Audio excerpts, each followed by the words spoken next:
Toulouse dans 100 ans, j'imagine soit plus de Toulouse parce que on aura trop dégénéré pour qu'il y ait encore un semblant d'humanité construite qui existe dans ces formes-là.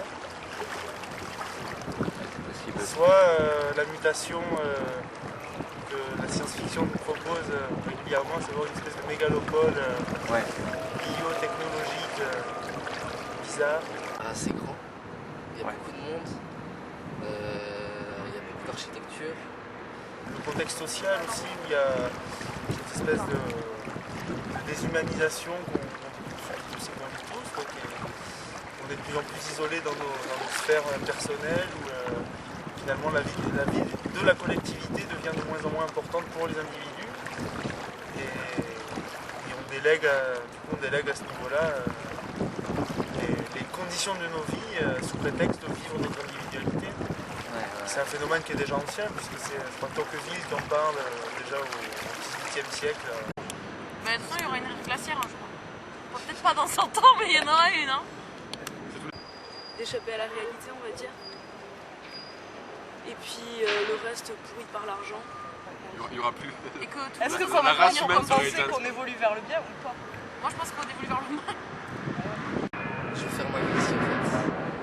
Bah, disons la Garonne, un peu plus verdâtre. Et Hippopotamus, ouais. tout ça, il n'y aura plus. Voilà. Donc déjà, ça c'est définitif.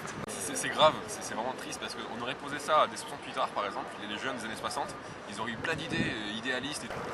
Non, pas forcément, puisque finalement la vie continue d'être là et continue de vivre. Et ce qui compte au fond, c'est ça. Après, parce qu'une ville, je sais pas, j'ai du mal à imaginer que les choses puissent perdurer en fait, dans le sens où elles vont. Je vais faire ma vie ici en fait. Les gens entrent dans le métro par exemple, là les gens ils se parlent pas, c'est limite. Tu vois. Mais qu'est-ce que tu veux parler aux gens dans le métro? Mais oui, mais enfin. Oui, d'accord, mais. Oui, non, mais c'est pas ça, mais c'est l'ignorance des gens entre eux. L'ignorance, hein. C'est horrible, vous trouvez pas?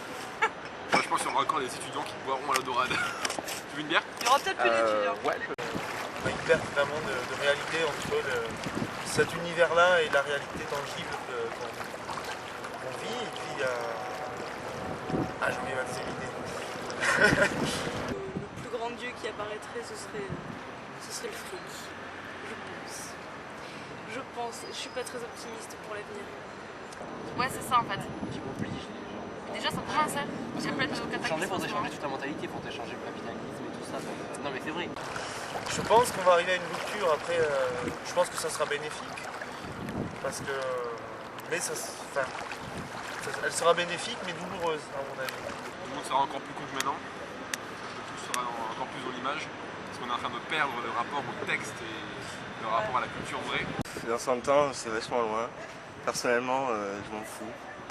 Toulouse dans 100 ans, c'est pas bien glorieux.